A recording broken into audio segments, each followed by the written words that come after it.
It's no surprise that many toddlers are stubborn. And I was reminded of that recently when we drove home, get in front of the house, children get out of the car, and my youngest decides that he doesn't want to go into the house. And he's crying. Why? Because his brother shut off the light in the car. So I respond and say, okay, next time you'll shut off the light. But he's stubborn. And he says, no, I need to shut the light now. But the light is already off. No, I need to shut the light now. So I'd like to carry on with the night and eventually be able to make it into the house. So of course I open the door to the car, I turn the light back on, and I allow him to shut off the light. An example of being stubborn. Menachem Mendel of Kotsk explains that Yaakov Avinu was also stubborn in our parsha. Yaakov knew that God, he hoped that God was going to at some time appear to him as he did to his father. And Yaakov was hoping that Hashem would say to him, the land of Israel belongs to you, just like I said that it belongs to your father. But Yaakov had yet to have heard that message. And so Yaakov comes to the land of Israel, he lays down on the floor and he says, God, I am not getting up from here. I'm not waking up, I'm not moving, I'm not going anywhere until you promise me that this land is going to be for my children, as you promised to my father. And so, of course, God, like the father that he is, responded and came to Yaakov in a dream and said, Yaakov, this land will belong to your children.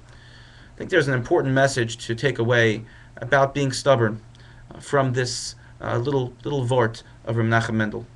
And that is, of course, there are negative sides to being stubborn.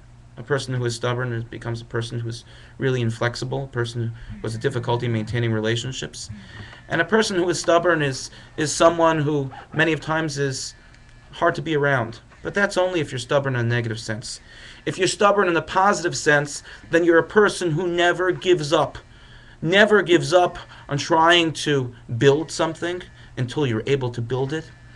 Never gives up on a relationship unless you've tried your absolute best to ensure that everything was done in order to make sure that the relationship can survive and could improve. That be it a relationship, whether it's a marriage, or whether it's a relationship with a parent, a child, a sibling, or a friend. Sometimes it's good to be stubborn. It's not stubborn from a standpoint of being rigid in our flexibility, but stubborn from a standpoint of not giving up and always trying to make things better. I think it's important for us to focus on this lesson when it comes to our lives and to make sure that the stubbornness that we have is that we're stubborn in a positive sense only and not in a negative sense.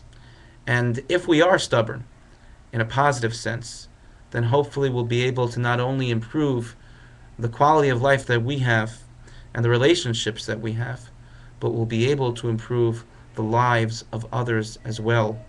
And we'll be able to improve our relationship with HaKadosh Baruch Hu, as Yaakov did on that night when he laid down, and HaKadosh Baruch Hu responded, because he said, I'm being stubborn, and I'm not going anywhere until you do for me what I want to be done, namely, that the land of Israel be given to him and his children. May we be as lucky, and may we be zoche, to be stubborn people only for the best. Thank you for listening, and good Shabbos.